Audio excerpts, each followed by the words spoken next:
আমি শেখ হাসিনা, আমি শয়তানের চেয়ে খারাপ। আওয়ামী লীগের সব নেতা কর্মী হলো শয়তানের দল। কোনো ভালো মানুষ আওয়ামী লীগ করতে পারে না। কাজেই আমার খারাপ হবার পেছনে আমার প্রতিটা নেতাকর্মী দায়ী। আমার প্রত্যেকটা খুনের দায়ী আমার সব নেতাদেরও সমান।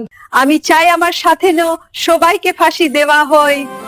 আমি এই পর্যন্ত অনেক নিরীহ মানুষকে খুন করেছি, অনেক নিরীহ আলেমকে জেলে ভরে নির্যাতন করেছি দিনরাত বিনা কারণে। অনেক মানুষকে হত্যা করেছি, বহু জুলুম নির্যাতন করেছি শুধু ক্ষমতার জন্য।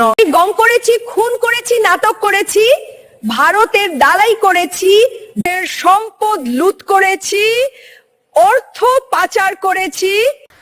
আমি একটা ডাইনি, রক্ত পিপাসু খুনি। আমাকে ফাঁসি দাও। আর নেশালি আমার অপকর্ম তো অনেক পরের ব্যাপার। আমার ধারণ একটা এমপির অপকর্ম তোমরা গুণে শেষ করতে পারবে না। যাই হোক, তোমরা ভালো থেকো। জয় বাংলা, জয় সোনা বন্ধু।